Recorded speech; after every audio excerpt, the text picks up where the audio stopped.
አንድ ቀን ልጅ ለእናቱ እናቴ በጣም ቆንጂዬ የሆነች በጣም የምወዳትን ፍቅረኛዬን ዛሬ ላስተዋውቅሽ እፈልጋለሁ አላት።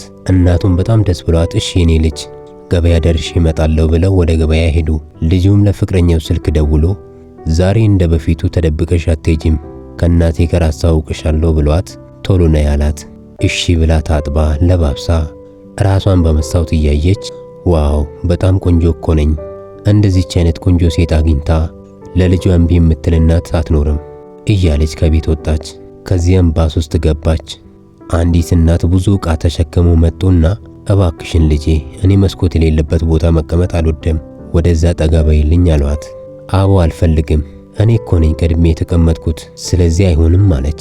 እኚህ እናትም እሺ ልጄ ይቅርታ ብለው ዝም አሉ። ከዛ ከባስ ውስጥ አብረው ወጥተው ታክሲ ጠበቁ። አንድ ታክሲ መጣና ለአንድ ሰው የሚሆን ቦታ ብቻ ነው ያለው አለ። ሴትየዋም እባክሽን ልጄ በጣም አጣዳፊ ችግር አለብኝ፣ ቶሎ ቤት መድረስ አለብኝ፣ በዛ ላይ ቀይ በጣም ከብዶኛል፣ እኔ ልግባ አንቺ ሌላ ታክሲ ጠብቅሽ ነው ያሏት። ልጅቷም አቡ ምን አይነት አሮጊት ናት ታዲያ ይሄ የኔ ችግር ነው እንዴ ብላ ታክሲ ውስጥ ገብታ ሄደች። ልጅቷም ቤት እንደገባች እናቴ የት አሉ አለች። ልጁም አይ ገበያ ሄዳለች አሁን ትመለሳለች አለ። ዋው እንደዚህ አይነት ቆንጆ የሆንኩኝ ልጅ አግኝተው በጣም ነው ደስ የሚላቸው አለች።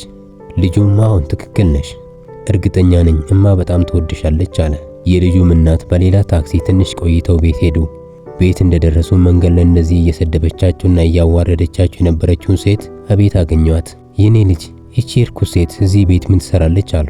ልጁም እማ እቺ እኮ የኔ ፍቅረኛዬ ናት አለ። ከዛ እናቱ የሆነውን ነገር ሁሉ ነገሩት። ልጁም ፍቅረኛውን ይሄም የምሰማው ነገር እውነት ነው ብሎ ጠየቃት። ልጅቷም አሁን ግን ያንተ እናት መሆኗን አላውቅም ነበር። ልጁም መልሶ እናት ያው እናት ናት፣ የኔን እናት ወዶ የሌላውን እናት መጥራት ግብዝነት ነው ብሎ አባረራት። ምክረ ሐሳቡ ሴቶች ሆይ ውበትና ደምግባት ብቻውን በቂ አይደለም። የሴት ልጅ ውበቷ ውስጥ ያለው በተግባር የሚገለጠው ስብዕናዋ ነው። ለዚህ ቻናል አዲስ የሆናችሁ ሰዓቱ አሁን ነውና ሰብስክራይብ አድርጉ፣ ቪዲዮንም ላይክ አድርጉ። አመሰግናለሁ።